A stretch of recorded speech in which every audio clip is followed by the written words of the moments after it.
In this video we're going to look at the base for the lamp. The base, as you know, is component number 4, and it's made up of 4 or 5 subcomponents, and those components are layer number 4. It's got your name on it. It's got the 2 bolts, got the 2 M10 Nylon bolts. One of them has a hole drilled through, which we will use the jig for. The jig will be attached to the pillar drill. Layer number 3 consists of 2 pieces of corrugated card with the hexagon drawn in there. It's just the one drawing, and it's been laser cut twice. So that's going to go underneath the top layer. Layer number 2 is this one with the double path channel going through, and that's for the USB cable to go through. And then you've got your layer 1, which will have your name again on the outside of it. So it goes in order from left to right: layer 1, layer 2, 3 and 4. And we're going to look now how to assemble with accuracy. So the first thing I'm going to do is, with the 240 grit paper, I'm going to sand away any of the burn residue that the laser cutter has left from when it's been cutting around the lines. Some of the burn from the burning wood comes up and just stains the top surface of the plywood. So you want to get the 240 grit paper, just give it a sand all around the edge to remove all that burn, around your name, around the circles, and then just a little bit around the circumference of the circle. I'm going to do that now, then we'll have a look at how it looks after about 5 minutes of sanding.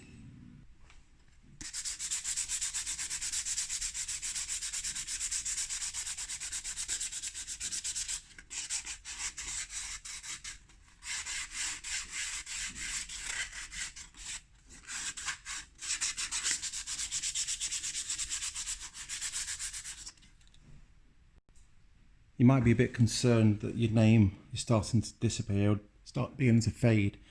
All that is dust. It's just dust from the from sanding the plywood surface. It's all gone into the engraving grooves of the text, the outside of the text. So just blow that away. Don't worry about the surface still feeling a bit rough, because we will go over that once it's all glued together in the right order. We'll then go over one final sand with the 400 grit paper and just give it a quick sand all over, and then we'll add some beeswax to it for a nice shiny finish. And also it seals the wood to prevent it from any moisture penetrating the surface of the wood.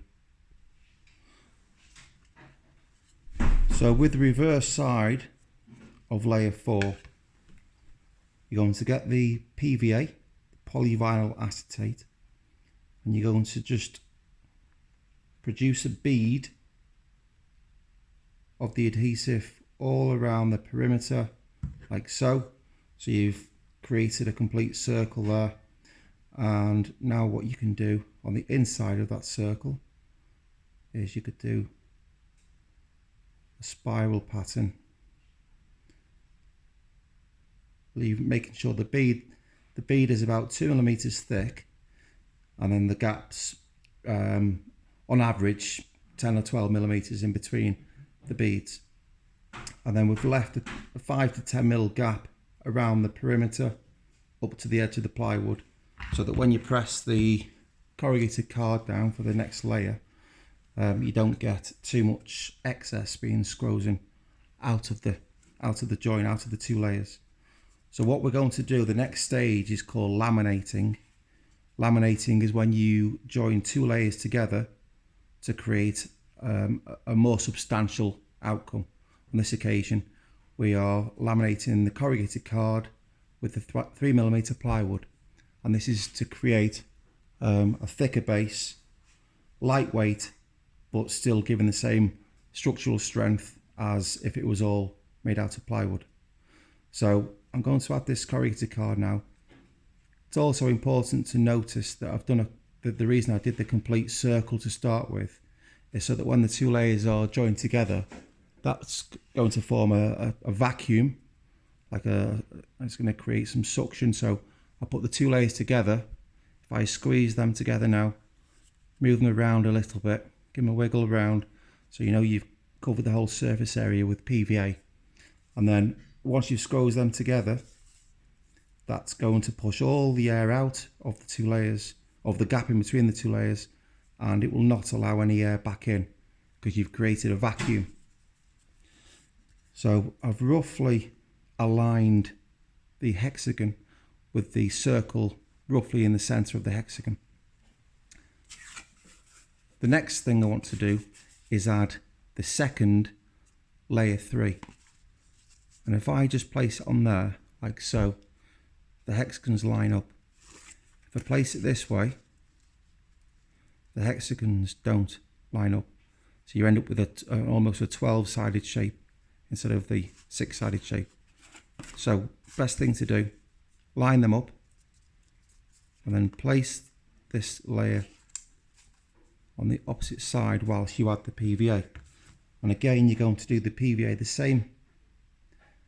same pattern of application, where there's a 2mm bead, a circle, followed by a spiral 10 to 12 millimeters apart. And because you organised this where the correct side this second layer 3 should go, you can just slide it from the back there, place it on the top,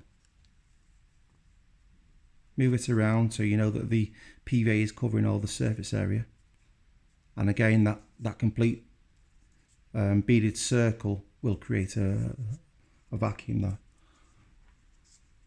Whilst the glue is still wet, I'm going to add the nylon bolts, the M10 nylon bolts, and this will ensure that the location of the hexagons are identical to each other. You have a look at the top. You make sure that the corrugated card is in line all the way around, and any glue, any excess PVA, just wipe it. So we're going to place that on the table now and add a weight.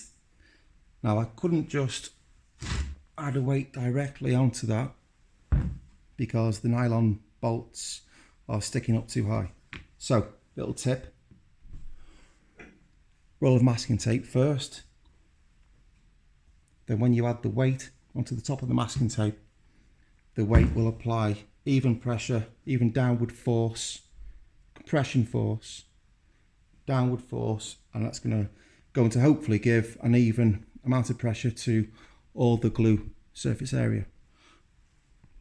Whilst that one is setting now, while these three components are setting now to join together layer 3 and layer 4, I'm going to leave them to one side, and then I'm going to work on layer 1 and layer 2. Layer 1 requires removal of the burn around the edge of the engraving there, so that's going to require the 240 grit paper first of all. Get rid of all that, go around the edges, and then same situation as before, a 2mm bead, creating a circle, and then you can just do a spiral of the PVA before adding layer 2 to it. Give it a twist and push it down. So we're going to do that now. I'm just going to press pause whilst I sand the text, whilst you sand your name. I'll be sanding my text off the back of my layer 1. The text has all been sanded now. So next step, add the PVA. I want to add it to the cardboard this time, still creating that closed, well, it's not a circle, clearly it's more like a Pac-Man or a capital C shape, but the important thing is I do have an enclosed area which will still create that vacuum, and you can still push all the air outwards. So I'm going to push that down, give it a twist. Make sure the glue is covering the complete surface area. Okay, so now that that's all glued down, I'm going to take the weight off this part. I'm going to get my USB cable, feed the USB cable through the inside of the inner bolt, and then very carefully, when I place this onto the bottom there, I've got to make sure that the cable comes out of the channel that you cut. So this is probably going to be one of the trickiest parts of the whole project. But if you look in there, if you look inside there, it is doable. Like with anything, engineers have to find the solution to all the problems. So that was a problem.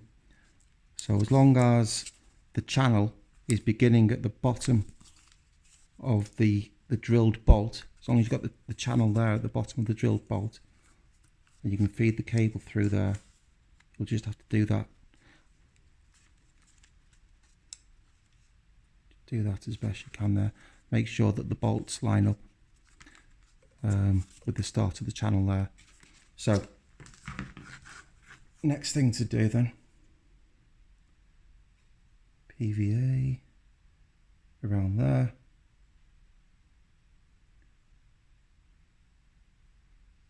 Okay, creating that vacuum again. So you're going to get some PVA on the cable, don't worry about it. Right, I've got that sandwiched in there now. And when the glue sets, I'll just lift that off just to show you that it is in line. I'm not sure if it'll still stay. Yeah, I'm just double checking that cable is in line. Best thing to do to make sure there isn't anything hindering or obstructing, just make sure you've got that other hole there, that sort of dummy hole or the placebo hole there. Make sure that is definitely in line with the back of this bolt, the outside bolt, and then make sure that the channel is in line with the inner bolt. Get the cable in the groove there. You can do it, it is doable. Get your masking tape back on there. Just coil the cable up into the centre of the masking tape and add the weight. Whilst you've added the weight now, as long as no one moves it, once that PVA sets properly after about half an hour, or wait till next lesson, once that is set, it will not be coming apart. The material will separate before the glue separates.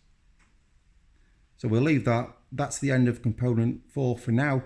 Once it's set, we'll use the 400 grit paper, light sand, add the wax, and the wax seals it in. So that's component 4. Next off, we're going to look at component 5. Thank you for watching.